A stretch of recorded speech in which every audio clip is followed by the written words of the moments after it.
Voltamos à Terra muitas vezes, permanecendo em suas sociedades com pequenos intervalos desde o início de 1906. Múltiplos deveres nos chamavam ali.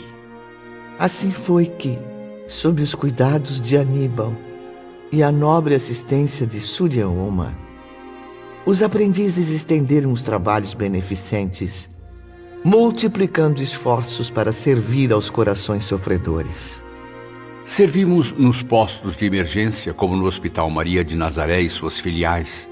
Integramos caravanas de socorro a suicidas perdidos no invisível inferior e nos abismos terrenos. E a voz onipresente de irmão Teócrito guiava nossas consciências sempre. Coragem e cautela, meus amigos. Sigam os rastros dos responsáveis pela vigilância, aprendendo com eles a caça aos terríveis chefes de falanges espirituais mistificadoras, trevosas. Não vacilem diante desses perseguidores que induzem almas indefesas ao suicídio. Visitavam frequentemente reuniões organizadas por discípulos de Allan Kardec, colaborando com eles. Acudiam aos chamados de muitos sofredores, mas que realmente necessitavam de socorro. Visitavam prisões e hospitais, sertões brasileiros e africanos, fortalecendo o ânimo e provendo socorro material a leprosos, dementes e mutilados. E nos atrevíamos até pelos domicílios dos mais ricos, onde também, por algum motivo, pudesse haver a possibilidade de suicídio. Estávamos quase sempre acompanhados por Aníbal. Meus queridos irmãos, por toda parte onde existirem lágrimas a enxugar, corações exaustos a reanimar, almas vacilantes a aconselhar, eu estarei ao lado de vocês, guiando a todos através dos ensinamentos do Divino Mestre, Jesus. Nossas atividades multiplicaram-se durante muitos anos nos diferentes setores da caridade. Ah, meus amigos, sinto-me tão leve e com espírito renovado. Mas às vezes a aflição ainda me surpreende ao deparar-me com tantas angústias alheias. No entanto, João, já parou para pensar em quantas vezes obtivemos a paz e o conforto que vêm de Deus? Quanta alegria nosso espírito recebe ao contribuir com boa vontade para que uma e outra lágrima sejam enxugadas, para que um e outro desgraçado vençam a própria ansiedade por meio da esperança, um e outro coração se aqueçam à luz sagrada do amor e da fé. Belarmino está certo. Não podemos perder o controle. Lembrem-se de que devemos relatar nossos testemunhos aos orientadores espirituais. Tudo o que temos observado na prática entre os infelizes sofredores, deveremos analisar e apresentar à junta examinadora. Sim, e precisamos nos esforçar. Uma vez aprovados, estes trabalhos poderão ser ditados por nós ou revelados aos homens através da operação mediúnica. É isso que me angustia, meus caros. Um de meus trabalhos foi reprovado. Mas quantos já foram aceitos com louvor, João? Além do mais, se não o sancionaram, é porque realmente ainda não estava perfeito. Trabalharemos juntos. Repetiremos a experiência até o tema do trabalho concordar plenamente com a nossa verdade. Os dias consagrados a tais exames eram festivos para toda a Cidade Esperança. Lá, ocorriam legítimas exposições de uma arte sagrada que ultrapassava todas as concepções de beleza terrestre. As vigilantes esforçavam-se na decoração dos ambientes, repletos de jogos e efeitos de luzes extraordinários. Vejam, lá estão Teócrito, Ramiro de Guzmán e Aníbal de Silas.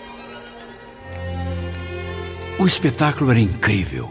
Nossos superiores revelavam-se artistas de dons espetaculares, quer na literatura como na música, e na oratória descritiva também. lembrando aos ouvintes que oratória descritiva é a exposição mental, através de imagens, das produções que os próprios espíritos realizam. De esferas vizinhas desciam caravanas espirituais fraternas, emprestando brilho artístico às nossas experiências. Nomes que na Terra se pronunciam com respeito e admiração acudiam-nos bondosamente. Se meus olhos não mentem, creio que aquelas entidades iluminadas bem ali à nossa esquerda são ninguém menos que Victor Hugo e Frédéric Chopin. Sim, são eles mesmos, professor Bellarmino. Ambos, como muitos outros, tão ou mais consagrados na Terra, vêm aqui exprimir sua arte.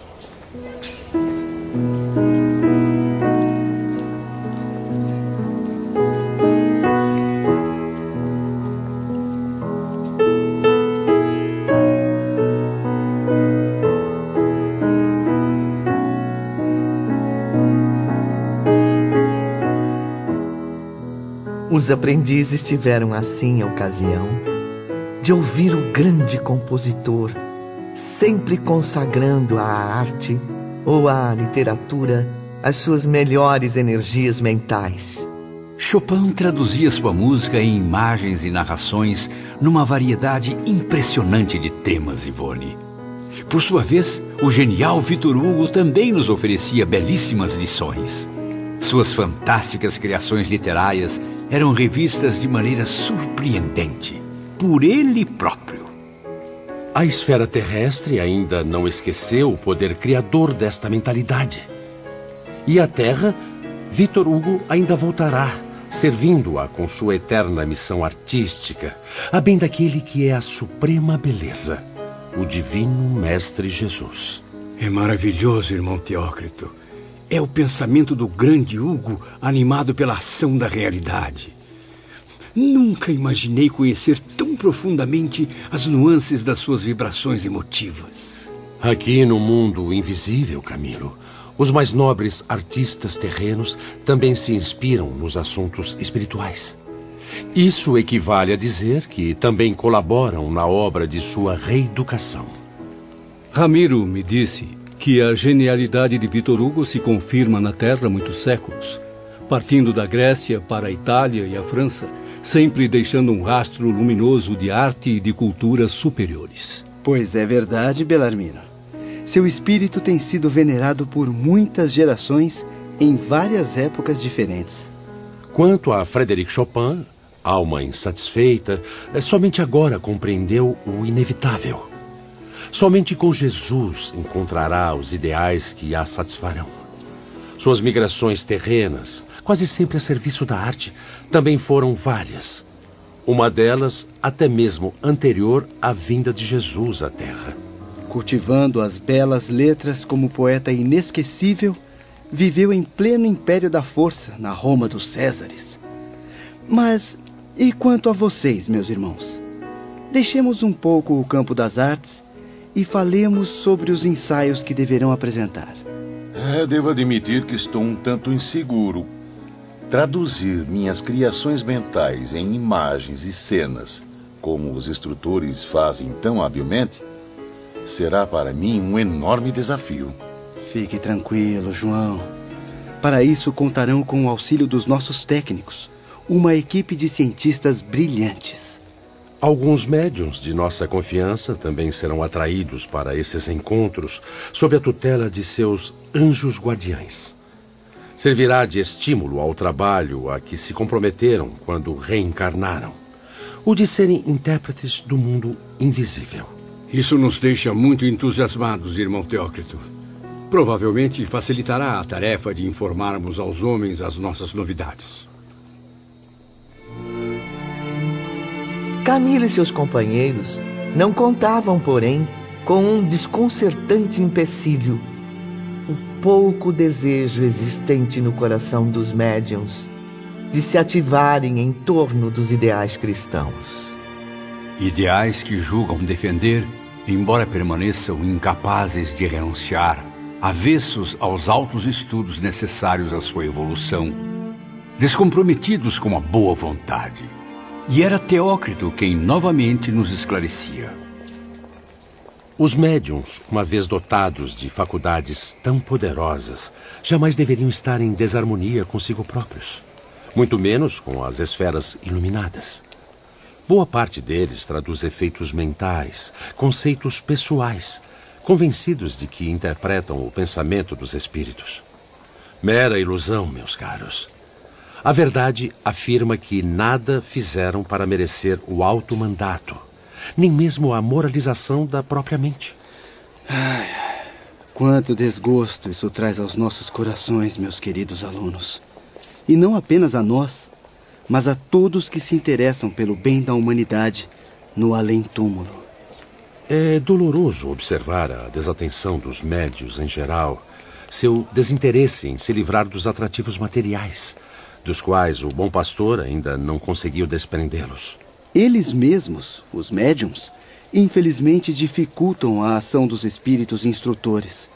Muitos, excelentes em suas disposições físico-psíquicas, resvalam para a improdutividade enquanto se acumula ao serviço do Senhor por falta de bons operários terrestres.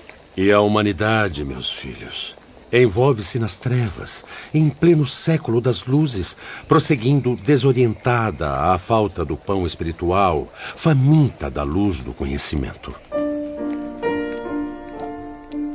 Um daqueles dias festivos foi liberado às visitações. Na véspera, porém, os aprendizes foram chamados ao gabinete de Ramiro de Guzmán. Boa tarde, meus amigos. Boa tarde. Boa tarde. Amanhã será um dia importante para os senhores. Por isso mesmo devo prevenir a todos. Os internos receberão visitas dos seus familiares desencarnados. Mas que bom. Que boa notícia. Boa notícia, não é? Pena que tamanha alegria será apenas privilégio dos internos mais antigos. Paciência, Camilo, paciência. Esperemos. Um dia chegará também a nossa vez de revermos os nossos. Bondosas e prestativas, as senhoras vigilantes prepararam os parques para a grande recepção do dia seguinte. Rita e Doris acompanhavam os preparativos em companhia de Camilo. Quanta arte e talento possuem essas mulheres. São capazes de criar os recantos mais belos que já vi.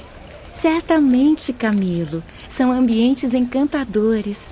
Falam as recordações mais queridas da infância e da juventude. Quando as desesperanças da existência ainda não me haviam feito sorver o cálice das amarguras. Esqueça as amarguras, meu amigo Camilo. O momento é de alegria. Todos esses lugares serão oferecidos aos internos como agradáveis surpresas, a fim de receberem parentes e amigos desencarnados. Se reparar bem, verá que foram criados ao ar livre, espalhados pelos parques e jardins, à beira dos lagos e sobre as encostas das colinas. Estes recantos, porém, não se prolongam por muito tempo. Existem temporariamente, só enquanto durarem as necessidades de compreensão e conforto. Muitos traduzem o lar paterno, onde florescem as primeiras esperanças e realizações. Alguns, como este, lembram os cenários marcantes da afeição conjugal. Uma sala, uma varanda florida. Ao passo que outros mostram até paisagens da terra natal. Uma ponte, um trecho da praia, uma alameda conhecida por onde muitos internos foram conduzidos pelos braços protetores de suas mães. No dia seguinte, logo pela manhã, fui surpreendido com um chamado de Teócrito. Bom dia, Camilo. Bom dia. Provavelmente não esteja esperando. Mas as melhores surpresas, tanto na terra quanto no invisível, muitas vezes são as que menos se esperam. E foi então, no próprio cenário que representava a casa onde nasci, que tive uma encantadora satisfação. Revi minha mãe querida, a qual ainda na infância havia visto morrer e sepultar. E beijei suas mãos carinhosamente, como no passado. Mas a surpresa de Camilo seria ainda maior. Deus Todo-Poderoso, não posso acreditar no que vejo. Papai, meu velho pai. Ah, que saudade.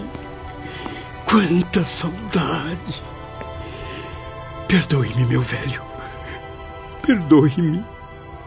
Camilo ainda reviu a esposa, a qual já poderia ter reencontrado há muito tempo no invisível, caso não houvesse cometido suicídio. De todos eles recebi carinhosas advertências, conselhos preciosos, testemunhos de afeto. E reparei que nenhum me pedia satisfações sobre o meu ato brutal. Recebi-os como se estivéssemos em nosso antigo lar terreno, os mesmos móveis, a mesma decoração, o mesmo ambiente que eu conhecia tão bem. Doris e Rita haviam preparado tudo. Nenhum detalhe foi esquecido para que Camilo revivesse as impressões dos verdadeiros laços familiares. Na verdade, como ambas afirmariam mais tarde, os próprios internos, sem perceber, forneciam elementos para que tudo fosse realizado assim. Os seus superiores, também instrutores e educadores, são legítimos agentes da caridade. Examinando seus pensamentos e impressões mentais mais queridas, descobrem a melhor forma de recuperar o seu ânimo. Tudo nos é transmitido então por meio de mapas e visões, a fim de que a reprodução dos ambientes seja a mais confortadora possível. No entanto, vocês necessitam de toda a serenidade, da maior lucidez possível, para que aproveitem ao máximo a aprendizagem a ser feita. Durante o inesquecível reencontro com meus pais e esposa, infelizmente tive também uma surpresa desagradável. Era papai quem me revelava. Pobre filho querido. Nada podemos fazer a seu favor, Camilo. A situação é muito delicada. O suicídio não concede a você, meu filho, nenhum benefício. Ah, minha mãe. O que foi fazer comigo? Quanta vergonha, mamãe. Força, meu filho. Muita fé em Maria, mãe de Jesus, que há de aliviar suas angústias. Dias menos dolorosos virão para iluminar sua consciência.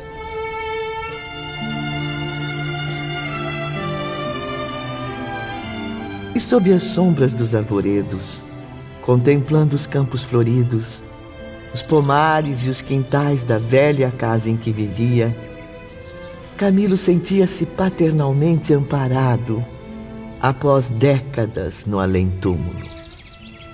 Embalado pela amorosa proteção de sua família terrena, demorava-se muitas vezes em agradáveis reuniões com muitos entes queridos que, como ele, já haviam falecido.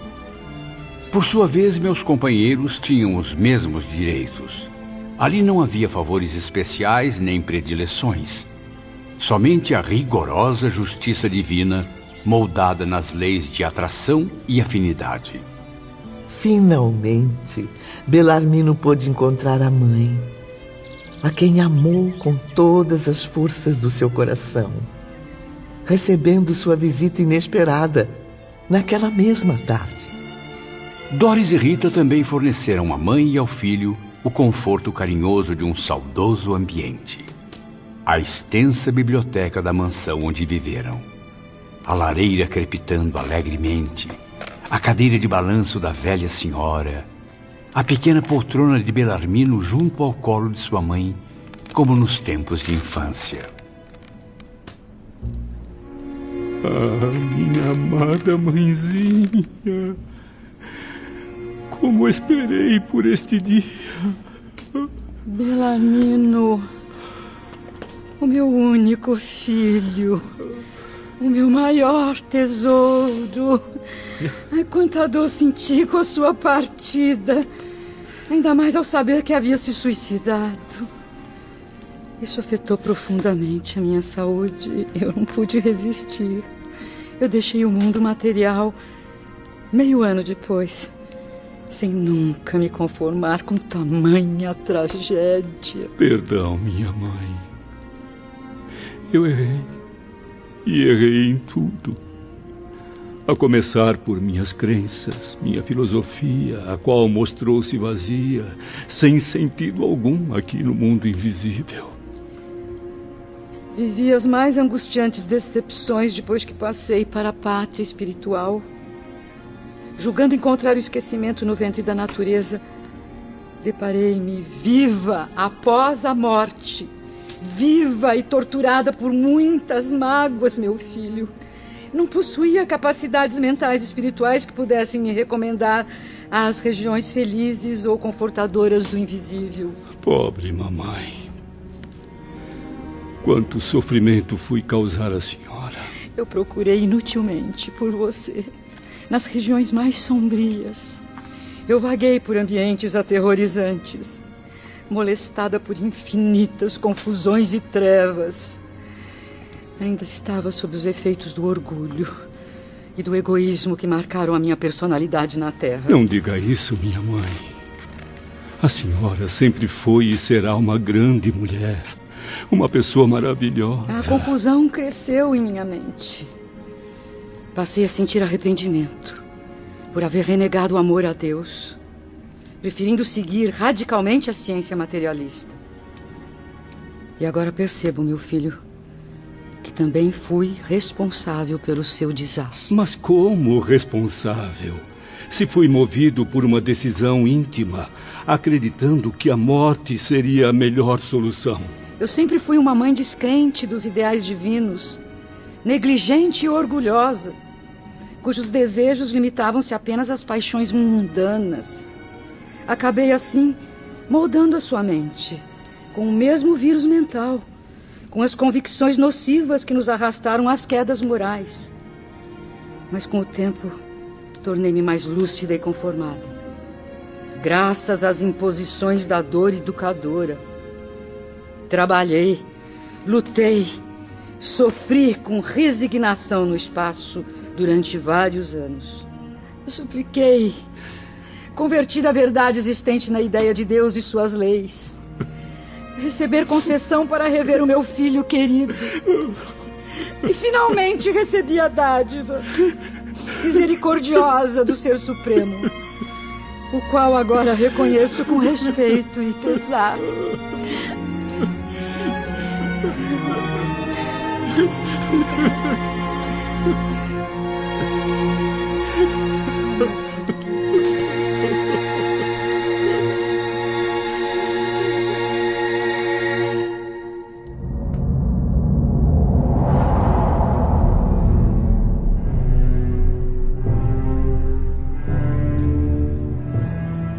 Dois anos mais tarde, outro acontecimento marcava intensamente o espírito de Camilo. Durante uma das aulas de Epaminondas, ele recebia a notícia: Camilo Cândido Botelho, chegou a sua vez de extrair as lembranças das encarnações passadas. Por gentileza, mestre, confesso que fui apanhado de surpresa. Eu não me sinto preparado.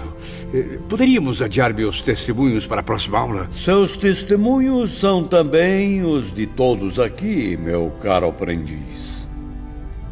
E como deve saber, é urgente que recupere o tempo perdido, o aprendizado que deveria ter absorvido em vidas passadas. Venha, sente-se aqui. O Tribunal da Suprema Justiça deseja e precisa ouvir seus depoimentos para o seu próprio bem. Cuidadosamente, os auxiliares o prepararam, tal como conviria ao réu, que frente a frente com o Tribunal da Consciência seria examinado. Os instrutores rodearam Camilo, desferindo fluidos poderosos sobre seu espírito fragilizado. Era como se fossem médicos que operassem a minha alma, expondo sua anatomia para que eu mesmo a examinasse, descobrindo a origem dos males que me perseguiam. Intuições de angústia atacavam o meu íntimo. Certamente, Ivone teria me banhado em suores gelados se ainda ocupasse o corpo carnal. O pavor, enfim, acovardou Camilo. E ele quis resistir, prevendo a vergonhosa situação que o esperava. Senhor, por piedade, tenha compaixão de mim. Não vacile. Para operarmos a renovação interior, precisamos ter coragem. Sem decisão, sem heroísmo, sem valor, não conseguiremos progredir. Não acharemos para a glória. Lembre-se de que os covardes são punidos com a própria inferioridade, com a degradação de que se cercam. Seja forte, porque o Todo-Poderoso premia as almas valorosas com a satisfação da vitória. Epaminondas e sua equipe posicionaram-se em torno de Camilo, envolvendo-o em estranhos jatos de luz. Fraqueza invencível atacou meu cérebro. Logo depois passaram a surgir incríveis reproduções erguidas dos depósitos da alma. Aos poucos reanimava-se à minha presença toda a minha longa série de vidas planetárias. Tive a impressão magnífica de me encontrar diante do meu próprio eu, ou do meu duplo, se assim posso me expressar. Era como se, à frente de um espelho, Camilo assistisse ao que ia surgindo na própria memória.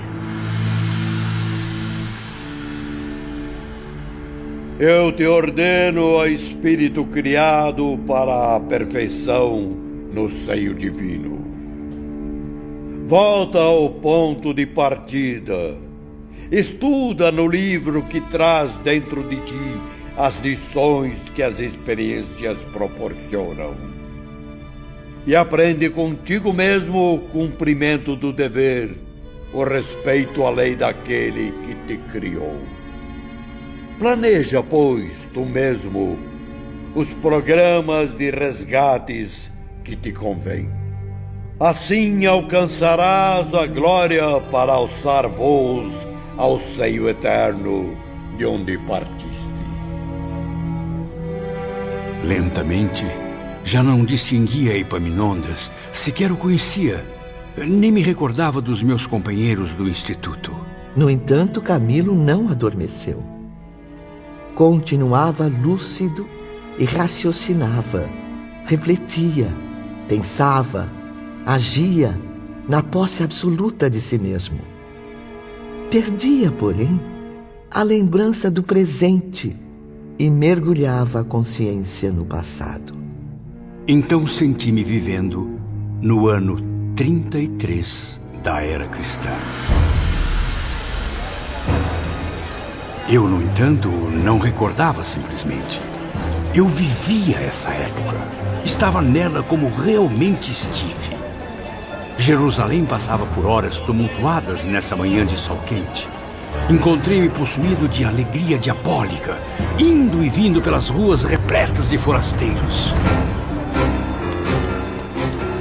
Prestem atenção, meus alunos. Notem como o espírito de Camilo promove arruaças, espalha intrigas, boatos, incentivando desordens. Ele está agora no grande dia do Calvário. E sabe-se que um certo revolucionário de nome Jesus de Nazaré foi condenado à morte na cruz. Camilo era miserável, pobre e maldoso. Devia favores a muitos homens influentes de Jerusalém daquele tempo. Comia restos de suas mesas, vestia-me dos trapos que me davam. Diante do tribunal, então, aplaudi frenético a figura repugnante de Barrabás, enquanto pedia a execução de Jesus. Sim, sentia prazer em assistir a tragédias, contemplar a desgraça de inocentes, aos quais desprezava, considerando-os covardes. E presenciar aquele jovem encantador, tão extraordinário quanto modesto, galgando pacientemente a ladeira sob a ardência do sol, com o madeiro pesado aos ombros, atingido pelos açoites dos soldados. Era um espetáculo que Camilo não poderia deixar de assistir. Contudo, revendo-se nesse passado, sua consciência passou a condená-lo, acusando-o violentamente. Oh, Jesus Nazareno, meu Salvador e meu Mestre! Não fui eu, Jesus! Não fui eu, não! Eu estava louco! Eu estava louco! Não me reconheço mais como seu inimigo! Perdão! Perdão, Jesus! Perdão! Avante! Alma, criação divina! Prossegue sem desânimo. Da leitura que agora fazes em ti mesma, será preciso que saias convertida. Que passe a servir o Mestre Jesus, que ontem apedrejaste. As imagens retornavam à mente de Camilo. Feroz na sua obstinação, acompanhou Jesus na jornada dolorosa, gritando ofensas humilhantes ao Filho de Deus. Confesso que só não o agredi a pedradas, ou mesmo a força do meu braço assassino, porque o policiamento em torno dele era bastante severo. É que eu me sentia inferior em toda parte. Nutria inveja e ódio a tudo o que considerasse superior a mim. Era feio, asqueroso, desprezível. Faltava-me um braço. De meu coração destilava somente o vírus da maldade. Integrando o cortejo, passei a difamar a sua mãe sofredora e humilde. Já então a mesma Maria piedosa e consoladora. E depois, em sequências sinistras, Camilo testemunhou a si mesmo, denunciando cristãos, perseguindo, espionando, torturando e até mesmo apedrejando Estevão. Reencarnações se sucederam através dos séculos. Eu pertencia às trevas. E durante o intervalo de uma existência à outra, meu prazer era permanecer nas camadas inferiores. Camilo recebeu convites reiterados para os trabalhos de regeneração, como puderam ver, meus caros aprendizes. Mas se fez surdo, cego pela má vontade dos seus instintos inferiores. Mas através dos séculos, experimentei também grandes desgraças, meus amigos. Criminoso impenitente, preso às práticas do mal, sofria, como é natural, o reverso de minhas próprias ações. No entanto, minhas renovações carnais sempre se realizaram entre povos cristãos. O certo é que nunca me desloquei das Gálias ou da Ibéria até o momento presente. A ideia da regeneração começou a ser cogitada quando percebi sussurros aos meus ouvidos, quer me encontrasse na terra ou mergulhado nas penumbras espirituais. O que eu não podia compreender, porém, era o alto alcance moral de tais conselhos ou convites. Por isso, esperava da grande doutrina apenas vantagens pessoais, poderes misteriosos ou supersticiosos que me levassem a conquistar a satisfação de 1000 caprichos e paixões. A primeira metade do século XVII surpreendeu Camilo em confusões lastimáveis na escuridão de um cárcere terreno. Que odiosa série de crimes, porém, ocasionou tamanha repressão para minha dignidade? Que razões abomináveis eu teria dado à lei para que fosse jogado às trevas de uma masmorra, meu Deus!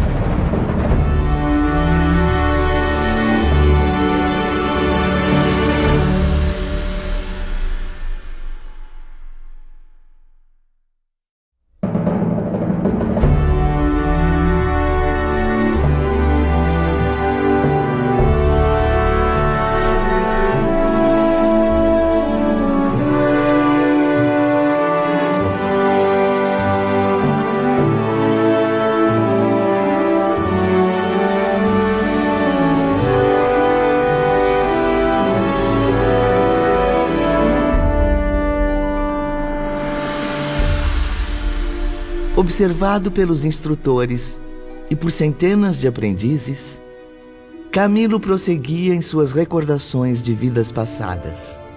Transcorriam as primeiras décadas do século XVII, quando reencarnei nos arredores de Toledo, a antiga e nobre capital dos visigodos. Pertencia então a uma tradicional família de nobres arruinados. Passei boa parte da infância e da juventude pastoreando ovelhas, arando a terra, repartindo-me em múltiplos afazeres, sob o olhar severo de meu pai. Camilo era um espírito ambicioso. Sonhava abandonar o campo, opor-se à autoridade paterna, tornar-se um homem culto e útil, como os primos residentes em Madrid. Invejava os parentes ricos e poderosos, sentindo-me capaz dos mais pesados sacrifícios para atingir a mesma posição social. Revelei os planos à minha compreensiva mãe, que a princípio foi contra. Mesmo assim, por causa da minha insistência, intercedeu junto ao meu pai, pedindo permissão para minha partida. O pedido foi negado veementemente. E como percebem, isso valeu a Camilo muitos maus tratos, castigos inconcebíveis no coração paterno. A revolta passou a tomar conta de seu espírito, gerando uma obsessão irresistível. Então recorreu ao padre de sua comunidade, pondo-o a par do desejo de alfabetizar-se. O sacerdote atendeu-me com bondade e desprendimento, passando a ensinar-me tudo o que sabia. E como se tratava de um homem muito culto, aprendi as lições com entusiasmo. O Evangelho de Jesus, meu filho, deverá ser servido ao bem. Cria antes o teu lar, educa teus filhos no respeito a Deus, no culto da justiça e no amor ao próximo. A ideia do casamento substituiu com rapidez as antigas aspirações de Camilo, que resolveu seguir os conselhos do sacerdote. Dentre as numerosas moças que embelezavam nossa aldeia, destaquei uma, sobrinha de minha mãe, a qual admirava há muito tempo. Chamava-se Maria Magda.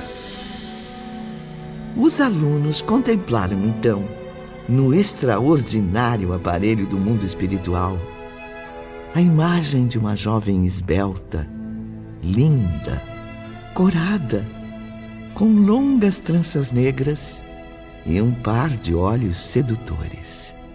Passei a cortejá-la, movido por uma intensa paixão. Amei-a fervorosamente, depositando o meu destino em suas mãos. No início fui correspondido, mas nem tudo correu como desejava. Maria Magda, com quem secretamente planejava casar-me, no mês seguinte trocou-me por um jovem espanhol primo de meu pai. Tratava-se de um militar de 25 anos. Usava cabelos longos, bigodes aprumados, como bom cavalheiro da guarda real. A espada reluzente como ouro, as luvas de camurça, a capa oscilante e bem cheirosa, davam-lhe ares de herói. Este foi Jacinto de Ornelas e Ruiz, meus caros. Conde da província, herdeiro de boas terras e boa fortuna. Entre sua figura elegante, as vantagens financeiras que possuía e a imagem rústica de Camilo, um lavrador paupérrimo, a escolha não seria difícil para Magda, que mal completava as 20 primaveras. Jacinto de Ornelas não voltou sozinho à sua mansão de Madrid. Maria Magda concordou em casar-se com ele, deixando a aldeia onde morávamos, afastando-se para sempre de mim, risonha, feliz. Jurei ódio eterno a ambos. Rancoroso, desejei-lhes toda sorte de desgraças, enquanto projetos de vingança seduziam minha mente. A saudade de Camilo era inconsolável, humilhando-o profundamente. Envergonhava-se diante da comunidade pela traição da qual achava-se vítima. Supunha-se ridicularizado, apontado por antigos companheiros, acreditando que seu nome girava em torno de comentários maldosos. Fui muitas vezes aconselhado a escolher outra companheira. Porém, aboli o matrimônio de minhas aspirações. Passou a viver a esperança de vencer, de ser alguém, de subir fosse por que meio fosse, contanto que ultrapassasse Jacinto na sociedade e no poder. Queria fazer Jacinto curvar-se diante de mim e, ao mesmo tempo, humilhar Maria Magda, obrigando-a a preocupar-se comigo, ainda que apenas para me odiar.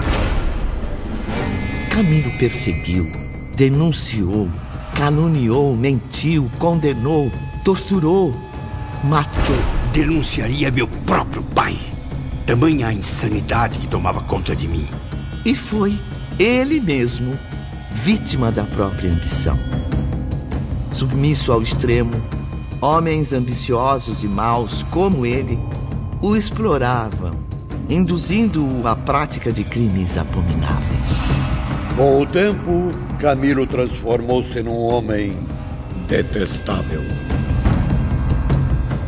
Durante muito tempo esqueci aqueles que haviam me traído.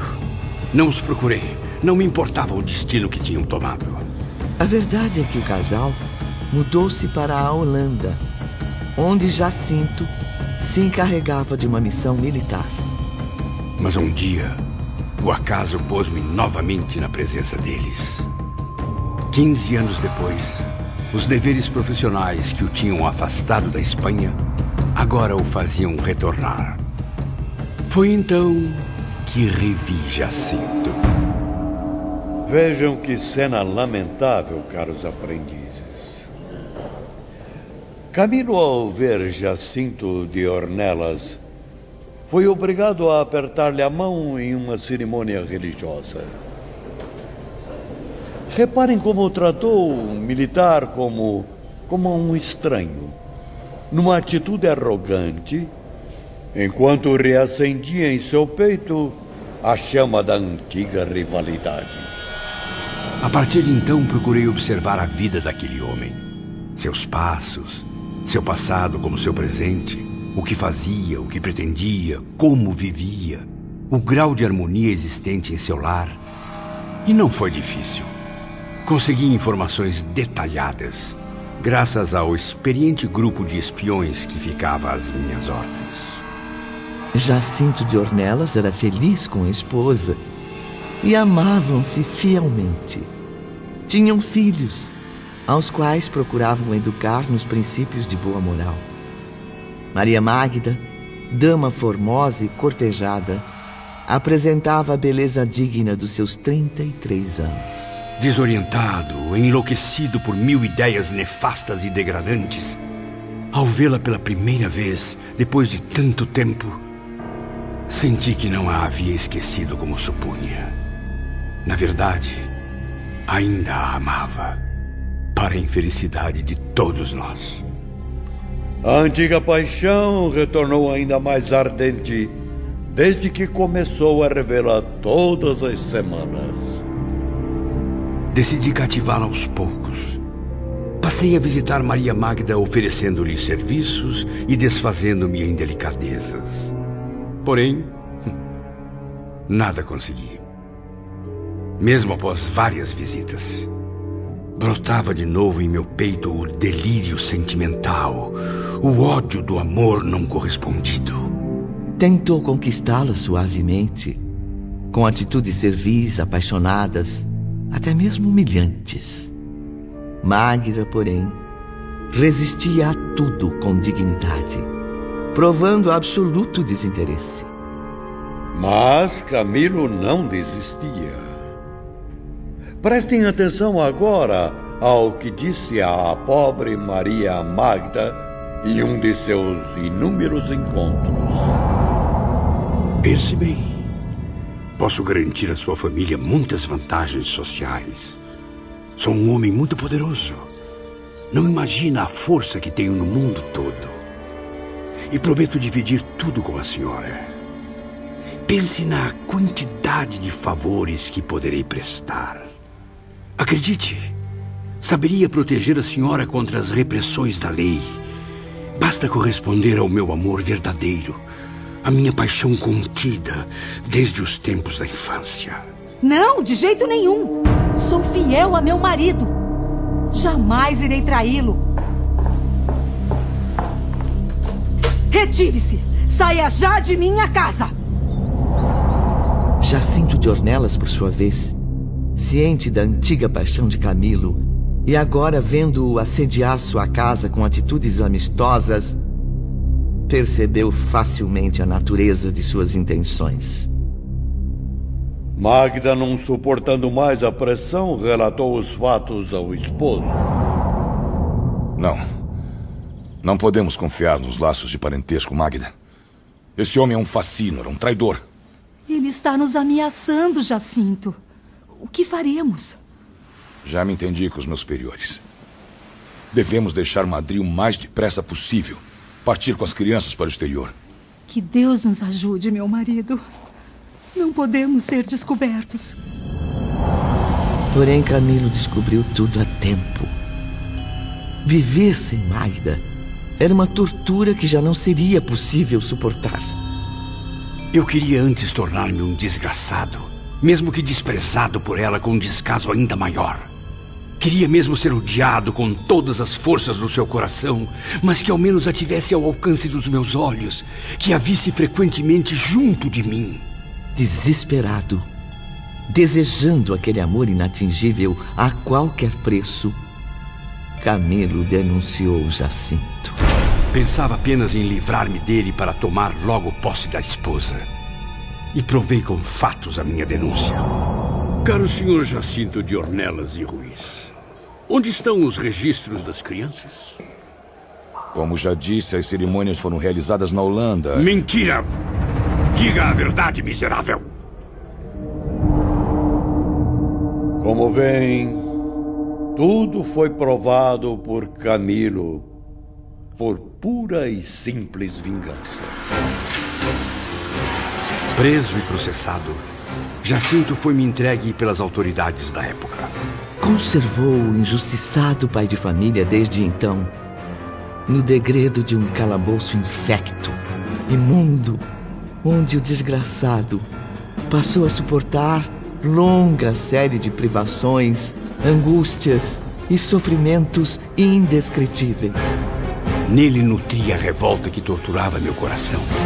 Jamais perdoaria a humilhação de ser desprezado pela mulher amada em seu favor. O desgosto e o ciúme que o alucinavam há tantos anos inspiraram-lhe torturas hediondas, as quais eu lhe aplicava possuído de prazer diabólico, recordando as faces rosadas de Maria Magda que eu não beijei jamais, as tranças de seus cabelos cujo perfume não fui eu quem senti. Vejamos agora a cena real de um dos terríveis encontros entre Camilo e Jacinto, a sós, na sala de torturas do tribunal daquela época. Ladrão miserável, covarde! Como teve a audácia de roubar todos os beijos, todas as carícias daquela a quem amei como nunca. Foi escolha dela. Não a roubei de ninguém. Insolente! Como ousa desmentir-me? Guardas! Venham aqui! Chamem o carrasco! Arranquem as unhas e os dentes desse canalha! Não. Por favor, não faça isso. Não. E minha maldade foi ainda mais longe.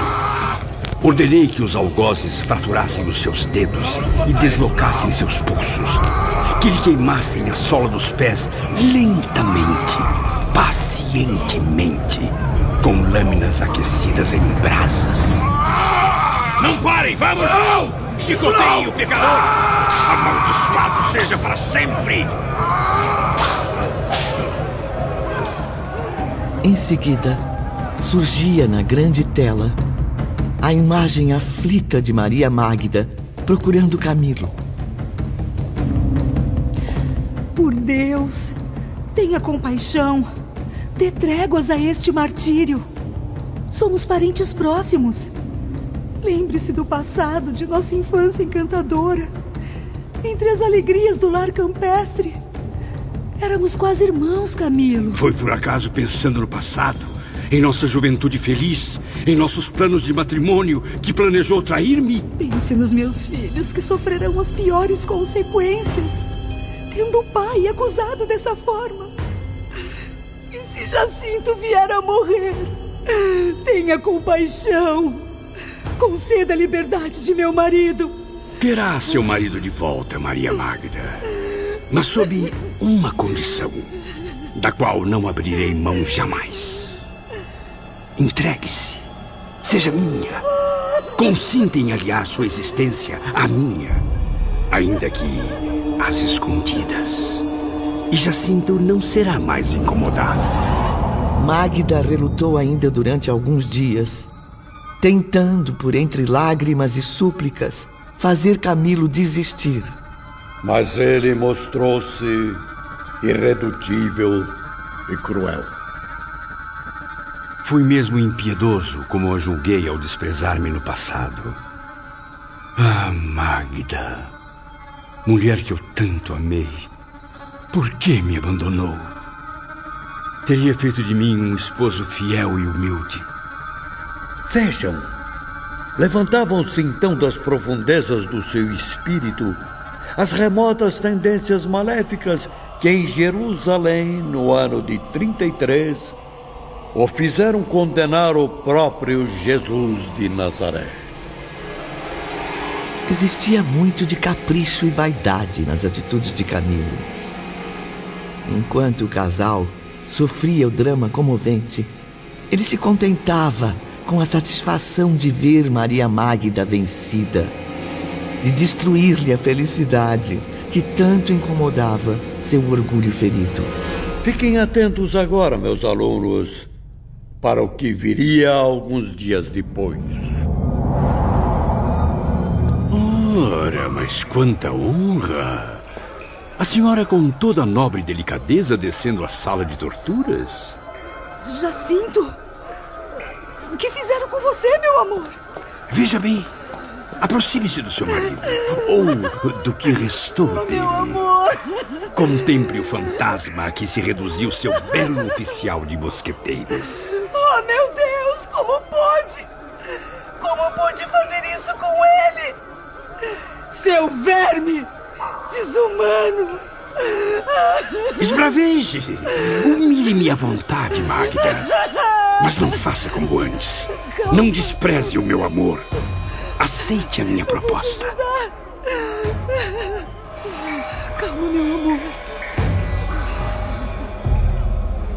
Para suavizar os sofrimentos do marido, a infeliz esposa curvou seus desejos de Camilo. Sacrificou-se para libertar o pai de seus filhos. Mesmo assim, seu desgosto cresceu ainda mais com o triunfo. Pois mais do que nunca, Camilo reconheceu-se detestado. Pretendia convencer Magda a ficar para sempre ao meu lado, mesmo lhe concedendo o retorno do marido. Ela, porém, que se sacrificou às minhas exigências, Não podia esconder o desprezo, o ódio que sentia por mim. Camilo então desistiu, cansado de lutar por alguém inatingível, e renunciou aos desejos que o enlouqueciam. Mas ainda assim, uma sinistra vingança surgiu em minha mente. E essa vingança daria origem às desgraças que há 3 séculos perseguem meu espírito. Aprendam, meus alunos, com o exemplo a seguir. O que a inveja e o rancor são capazes de fazer a um espírito desequilibrado. Maria Magda pediu-lhe a vida e a liberdade do marido. E Camilo comprometeu-se a concedê-las. Esqueceu-se, porém, de fazer-me prometer devolvê-lo intacto, sem mutilações. Então, sem a menor compaixão, ordenei: vazem os olhos do desgraçado! Que o ferro incandescente perfure as vistas do traidor, lançando-o nas trevas da cegueira! O que este espírito não percebia, porém, é que existe um Deus todo-poderoso a contemplar do alto da sua justiça aquele ato abominável. Um crime que Camilo arquivou na consciência e que haveria de reparar através dos séculos.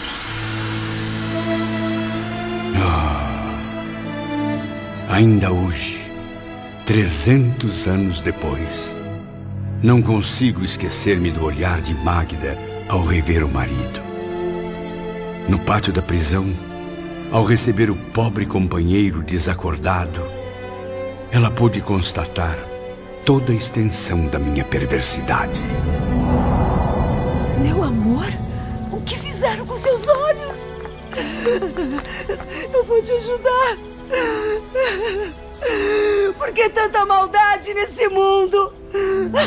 Por quê? Concedi-lhe a vida e a liberdade do homem amado, senhora, tal como constava em nosso acordo. Não poderá negar a minha generosidade. Afinal, podendo matá-lo, devolvo Jacinto agora aos seus braços. Maria Magda, porém, continuaria galgando um calvário áspero e agitado, inevitável para aquela desventurada existência.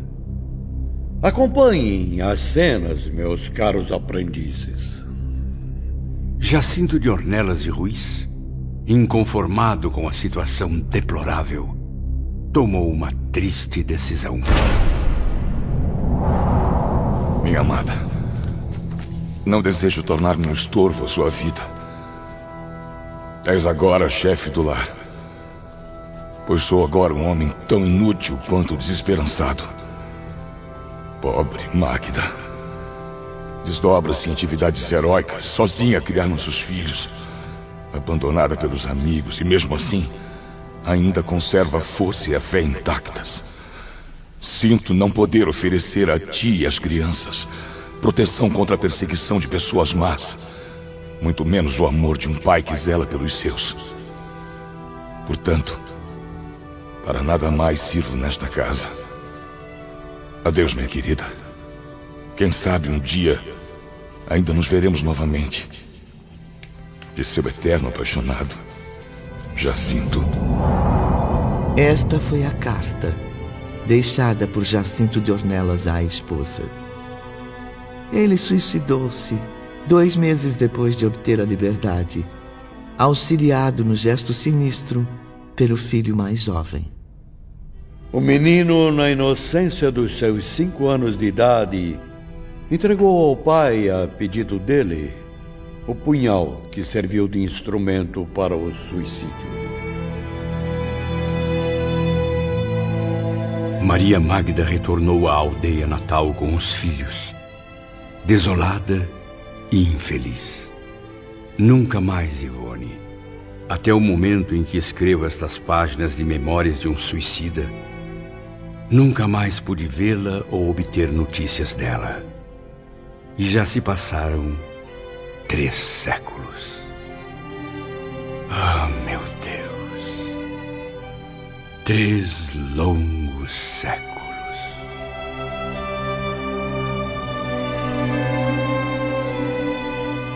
Após breve intervalo, a comovente aula de Epaminondas continuava. Camilo ainda permanecia atado ao extraordinário aparelho no mundo espiritual. O arrependimento não tardou a iniciar a reação em meu ser. Nunca mais, desde então, obtive tranquilidade sequer para dormir.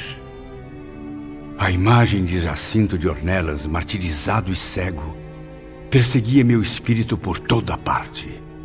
Creio que meu desejo de regeneração começou no momento em que, entregando Jacinto à sua mulher, havia ajoelhar-se diante dele, cobrindo-lhe as mãos de beijos e de lágrimas. Era um sentimento sublime de amor e compaixão que eu não estava à altura de compreender. Da segunda metade do século XVII até o momento presente, Camilo passou a reparar os crimes que cometeu. Um arrependimento sincero, Ivone, que vem inspirando todos os meus atos, me encorajando a enfrentar todas as desgraças. Desde então, minha luta é apagar da consciência a mancha de tantas perversidades. Avancemos no tempo até a segunda metade do século XIX. Foi nessa época que Camilo se preparou, então, para a última fase das reparações inevitáveis: a cegueira. Cumpria-me perder de qualquer modo a visão, impossibilitar-me assim de garantir o próprio sustento. Deveria privar-me do trabalho honroso e aceitar o auxílio alheio, o que era humilhante para o orgulho de meu caráter ainda rebelde. Haveria de destruir meus ideais, desejos, ambições, contemplando ao mesmo tempo desabarem meus valores morais e intelectuais.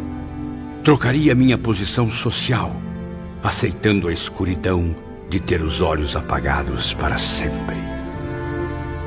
Mas é importante que fique bem claro, meus alunos.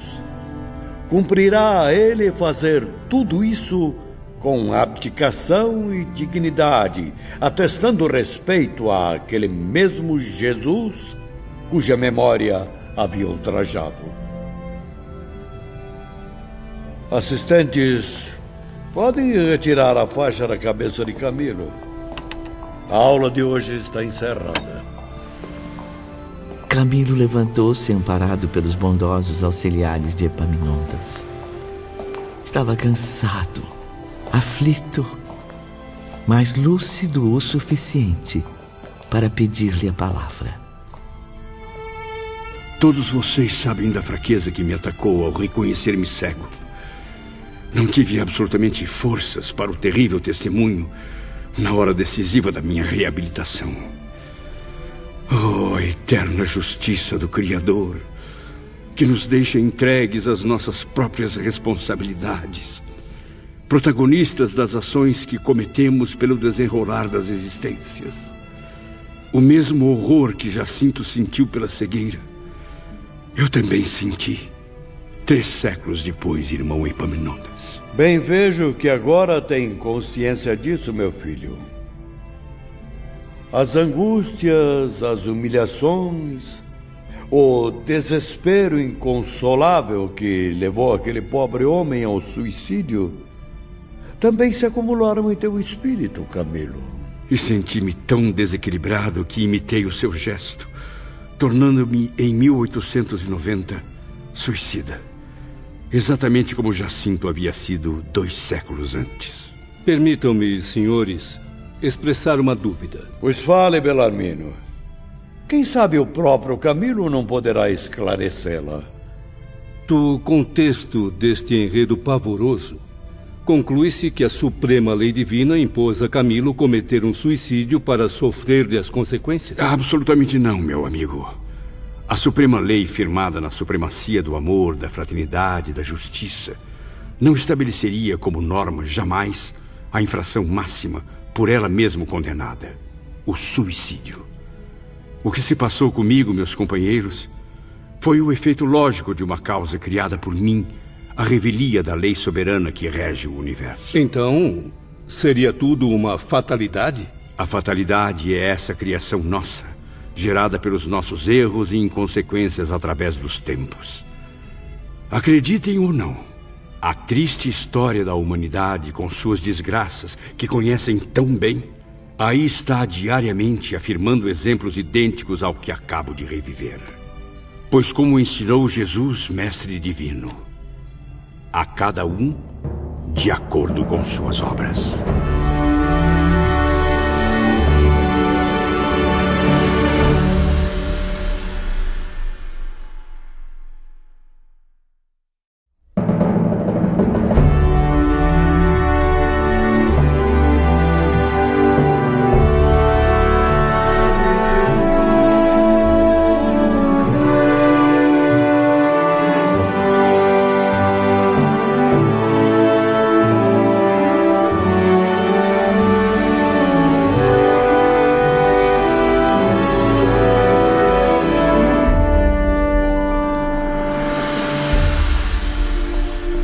Camilo deixou o santuário amparado pelos braços compassivos de Pedro e de Salústio. As recordações do meu passado criminoso e os sofrimentos chocaram-me profundamente, Ivone. Estava abatido, traumatizado, sentindo-me doente. Venha conosco, Sr. Camilo. Será encaminhado ao atendimento médico imediatamente. 2 iniciados espirituais faziam o plantão do dia, pois muitos internos também ingressavam ali, sob as mesmas condições de Camilo. Bondosamente recebido, logo o encaminharam ao Dr. Roberto de Canalejas. Boa tarde, meu amigo. Vejo que está muito fraco. É urgente que receba agora um tratamento magnético. Enfermeiros, a partir de amanhã, Camilo deverá estar sob vigilância psíquica especializada. Sim. Mantenham-me informado. Sim, senhor. Após alguns dias, de volta à realidade, sentia-me completamente lúcido, refletindo com maturidade sobre o meu destino. Camilo chegava a uma única conclusão, para que pudesse algum dia sentir-se plenamente reabilitado. Reencarnar. Sim, Ivone. Renascer ainda outra vez. Sofrer dignamente o testemunho da perda da visão material.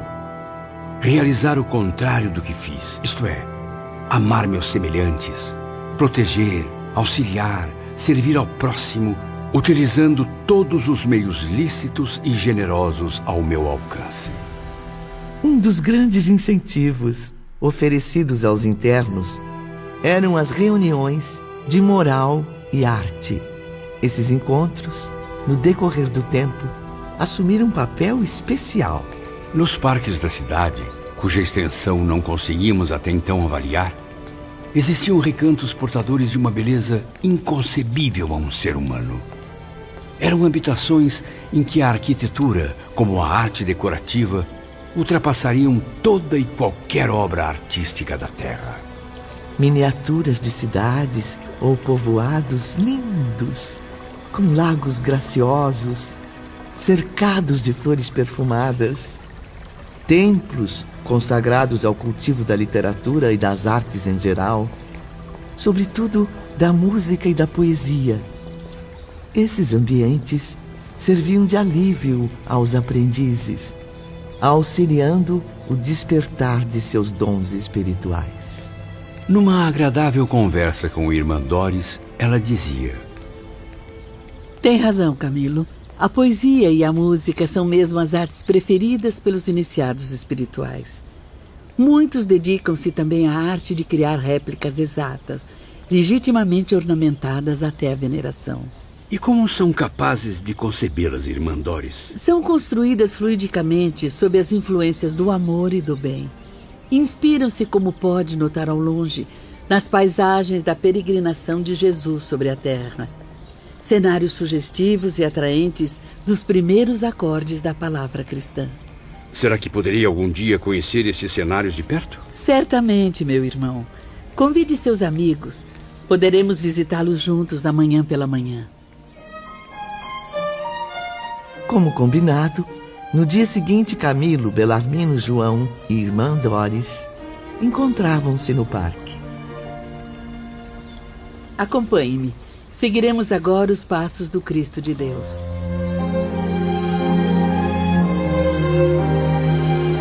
Mas que grata satisfação caminhar ao longo do lago de Genezaré, de Tiberíades e de outros locais tão sagrados e consagrados. Lugares que testemunharam o divino apostolado do próprio Jesus. É tudo tão real e ao mesmo tempo tão milagroso que é como se o Divino Mestre houvesse se afastado daqui a poucos segundos.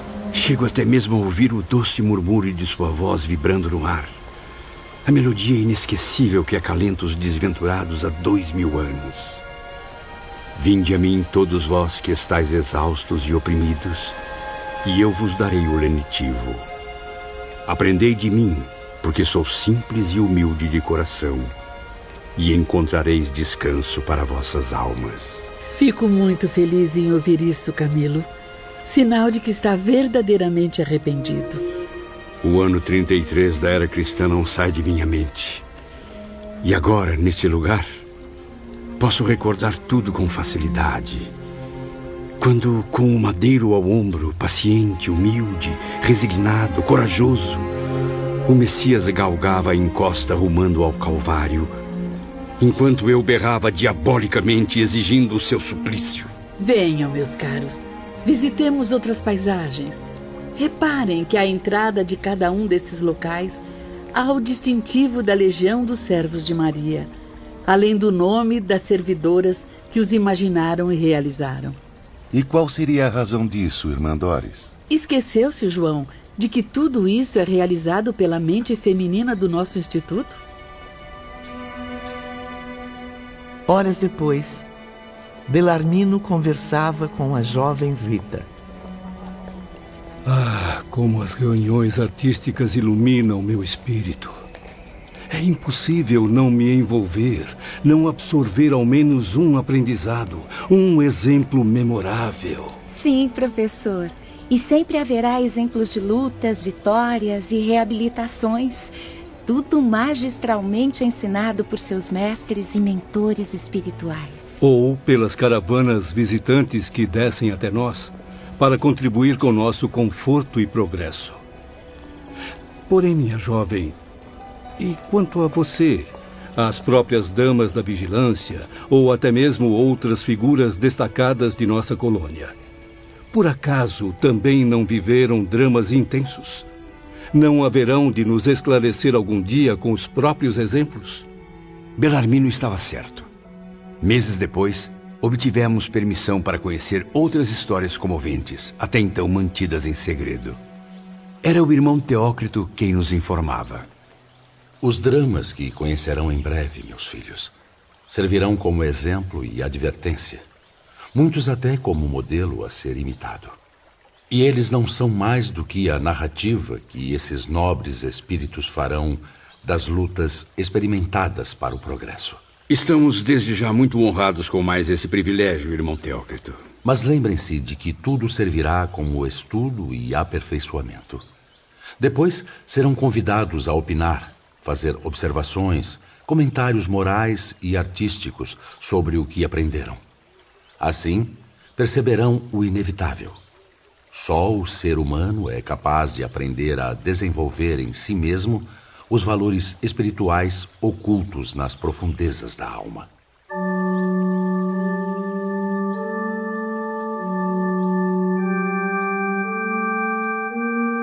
E, finalmente, chegava a vez das bondosas vigilantes apresentarem o fruto de suas meditações, de sua sensibilidade voltada para os ideais superiores. Na data marcada, os aprendizes alvoroçados dirigiram-se aos locais criados pelas afetuosas amigas. Rita de Cássia foi a primeira.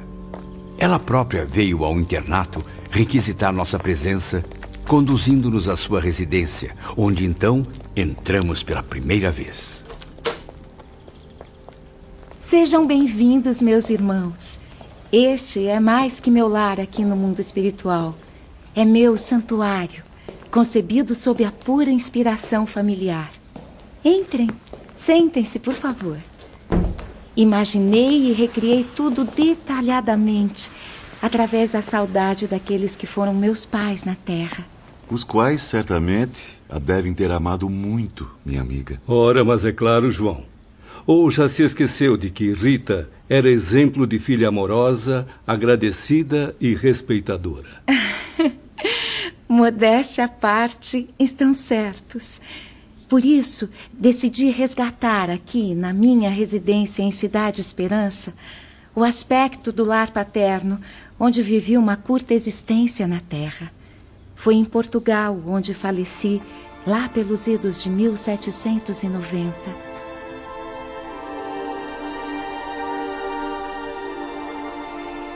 Entardecia suavemente.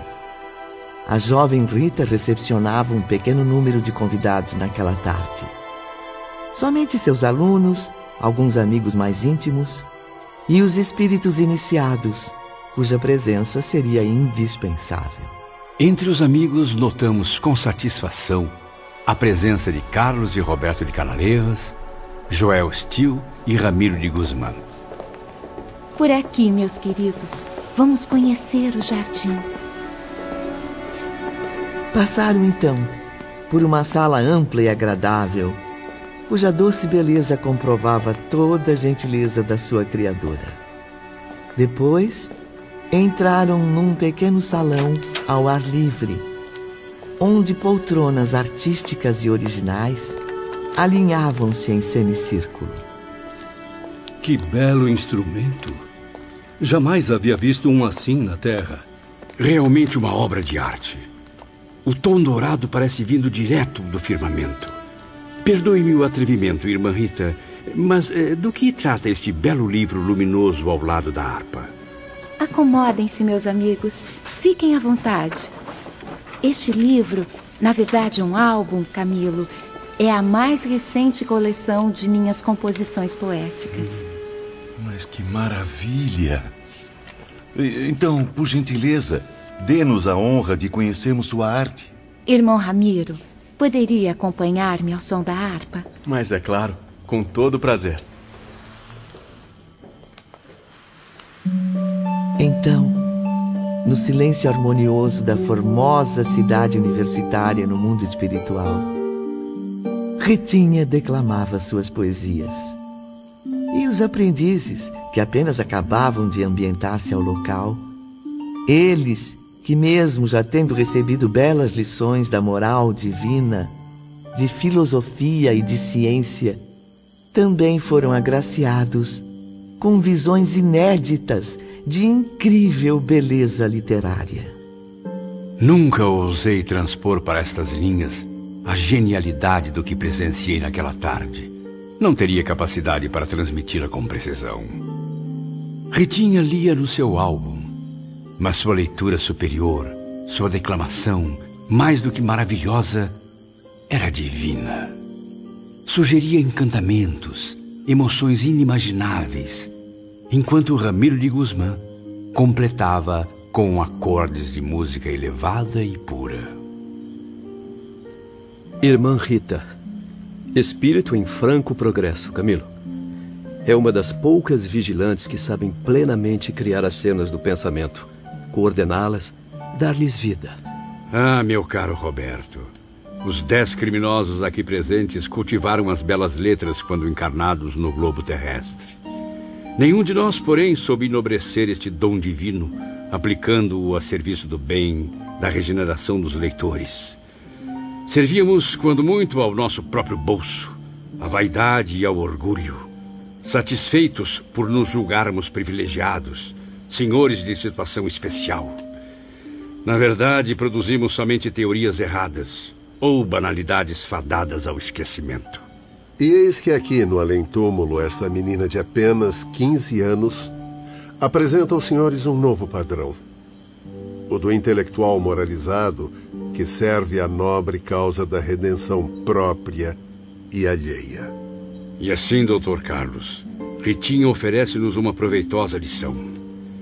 Confesso que sinto-me confuso e envergonhado, lembrando o desperdício dos valores intelectuais que possuo. Enquanto Rita declamava as poesias, elevavam-se de sua mente ondas luminosas, atingindo todo o recinto. As cenas descritas nos versos corporificavam-se ao redor de todos, estabelecendo vida e movimento. E aos poucos, Ivone, tivemos a sensação encantadora de estarmos presentes em todos os cenários e passagens, assistindo a tudo como testemunhas privilegiadas. A natureza servia de inspiração para as palavras agora transformadas em imagens. Surgiam então os mares e oceanos deslumbrantes, retratados habilmente à visão dos aprendizes.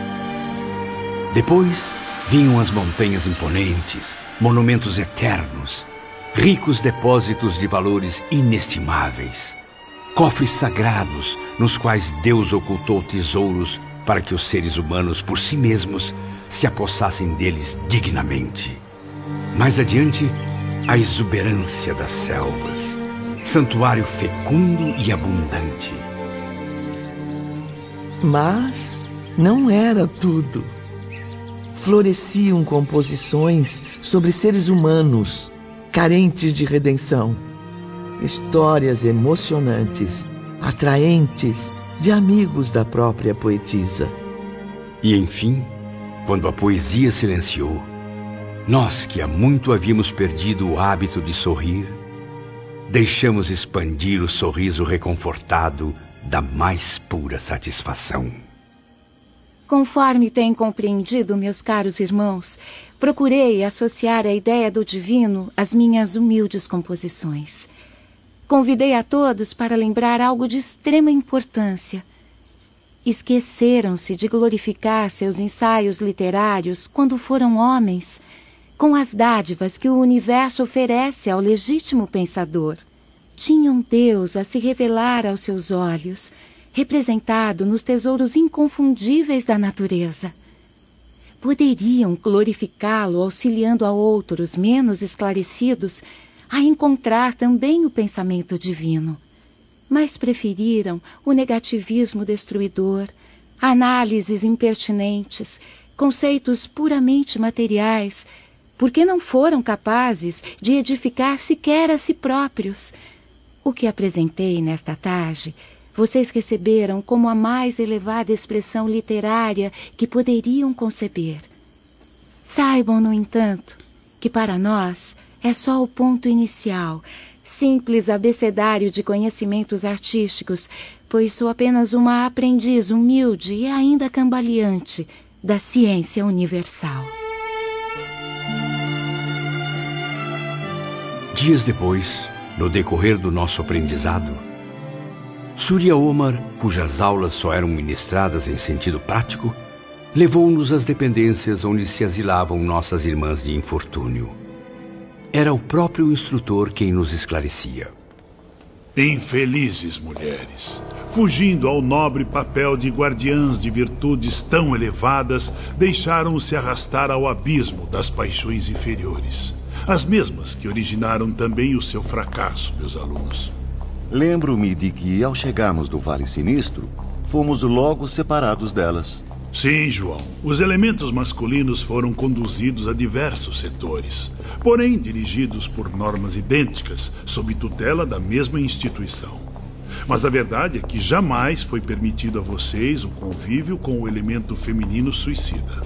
Porém, ao ingressarmos na cidade universitária, passamos a conviver com elas. Há também várias senhoras suicidas cursando a mesma aprendizagem renovadora. É fato, professor Belarmino. E assim como vocês, elas também vivem aqui até o momento da reencarnação. No entanto, completamente separadas dos seus alojamentos.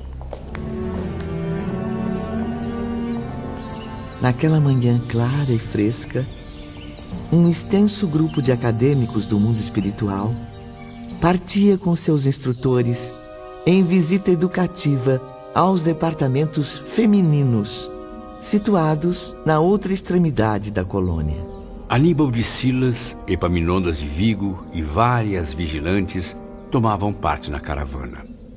Havia então precisamente 10 anos que nos internamos em Cidade Esperança. Já não nos arrastávamos caminhando pelo solo em uma viatura como no passado. Progredimos, afinal. É estranho, meus amigos, mas sinto-me cada vez mais leve, menos sujeito às atrações planetárias. É verdade, Belarmino. Aprender a planar pelo espaço, transportando-nos por um impulso da vontade, é uma das maiores dádivas que poderíamos receber. Sim, João. Mesmo com o trajeto restrito ao perímetro de nossa colônia, é uma bênção extraordinária. Tudo parece mais fácil, como seria na casa paterna. Não estranhem, meus caros. Afinal, este é o modo comum a um espírito de transportar-se. Porém, suas vibrações pesadas de criminosos suicidas os impediram por longo tempo. Vamos, meus filhos, caminhemos aos departamentos hospitalares. De lá partiremos aos grupamentos da colônia correcional. Momentos depois, ao ingressarem surpresos no departamento hospitalar feminino, a semelhança é impressionante. Parece que estamos nos mesmos alojamentos que nos abrigaram. E não é só isso, irmão Camilo. Aqui existem as mesmas filiais, tais como o isolamento e o manicômio. Além disso, há características idênticas às de vocês no estado moral e mental das internas. Suponho, então, que a direção é a mesma dos anexos masculinos. Isto é, Teócrito como chefe-geral dos hospitais, irmão João à frente do manicômio, Padre Miguel nos serviços do isolamento e Padre Anselmo na torre. Está enganado, professor Belarmino. Tais cargos elevados, assim como os dos funcionários internos, já não são os mesmos dos setores masculinos. Aqui são ocupados por nossas irmãs, cujos méritos nada ficam a dever aos nobres dirigentes. Com o tempo, quanto mais estudávamos as existências daquelas pobres almas, confirmávamos uma verdade irrefutável. O espírito, reencarnado muitas vezes para missões femininas, adquire com maior eficiência as virtudes redentoras. E isso o engrandece moralmente em menos tempo. Comprovaram também outro fato inesquecível.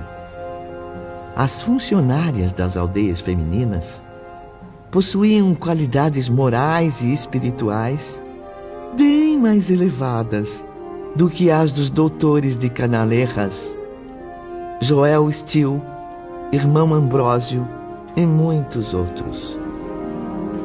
A equipe clínica, como podem notar, é a única representante de atividades masculinas a exercer tarefas aqui. Ainda assim, eles são sempre discretos, apenas percebidos nos curtos minutos em que operam. Venham, precisam conhecer um espírito muito especial.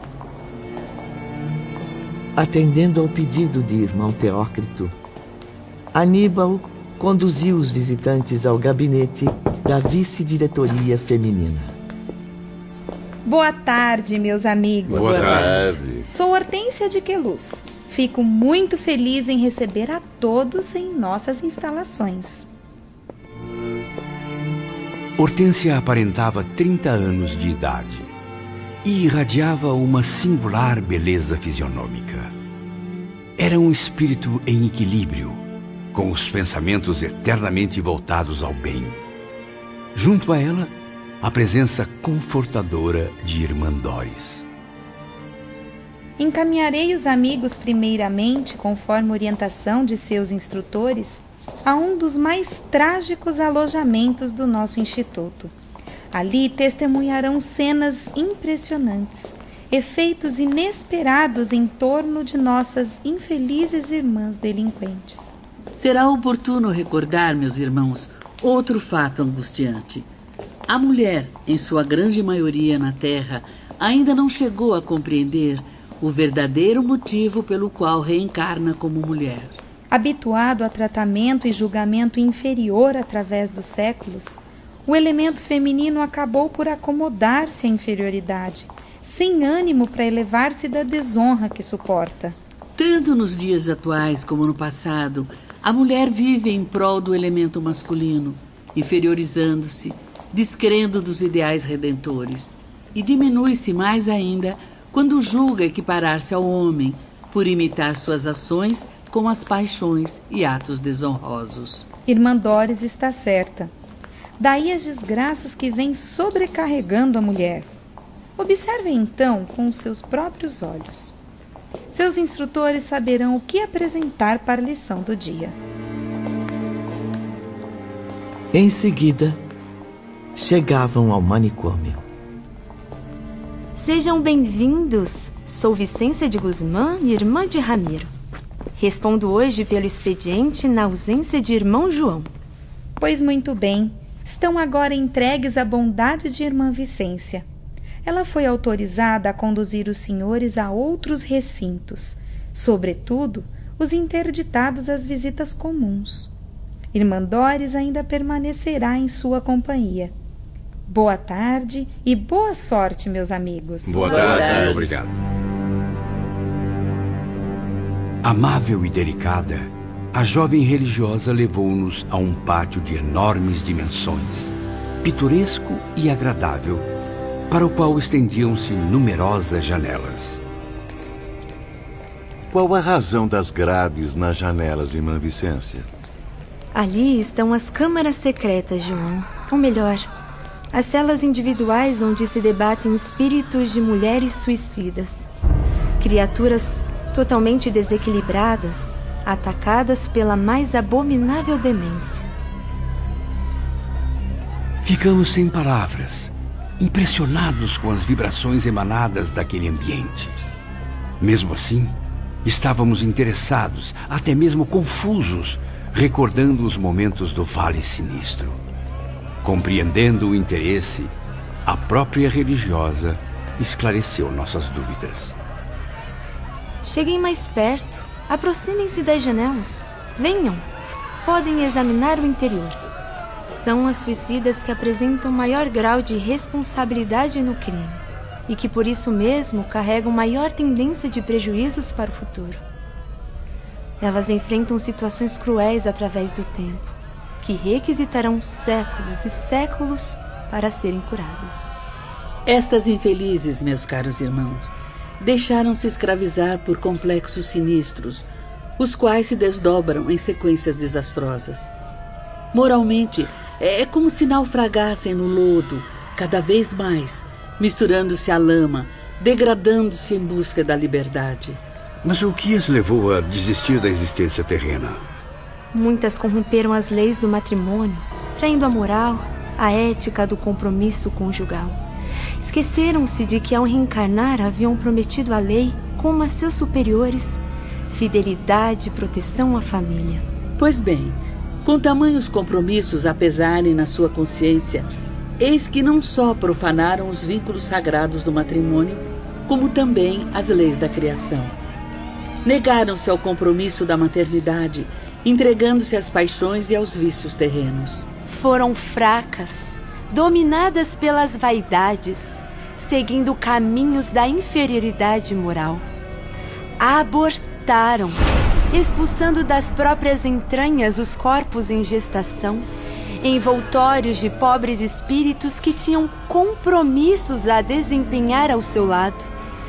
Almas que precisavam urgentemente renascer, a fim de progredirem no seu ambiente familiar e social.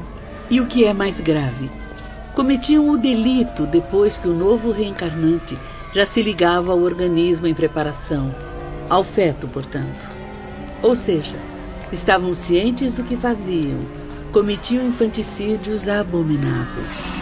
Acontece que ao fim de tantas e tão graves loucuras, estas mulheres deixaram prematuramente o corpo, morrendo elas próprias, vítimas dos vergonhosos ultrajes cometidos contra a natureza divina. Outras desencarnaram depois de lutas humilhantes, após extinguirem em si mesmas as fontes sublimes da reprodução humana. Adquiriram como sequência natural enfermidades lastimáveis, infecções repulsivas que muito as perturbaram. Pertencem a todas as classes sociais terrenas, meus irmãos. Mas aqui se nivelam por idêntica inferioridade moral e mental. Das classes elevadas, porém, ocorre o maior contingente. Pobres almas sofrerão estágios nos mundos inferiores por 2 ou 3 séculos. E até mais. Aproximem-se, meus alunos. Não permitam que o temor e a comoção atrapalhem o aprendizado. Olhem bem para estas tristes figuras. Oh, Senhor Deus misericordioso, como podem existir tais monstruosidades sob a luz sagrada do universo que criaste? Que formas repugnantes se apresentaram, então, diante de nossos olhos de espíritos em busca da redenção? Como poderia a mulher, criatura iluminada e linda, rodeada de encantos, humilhar-se tanto moralmente para chegar a resultados tão deploráveis? O que víamos então ali seria mulher ou por acaso um monstro primitivo?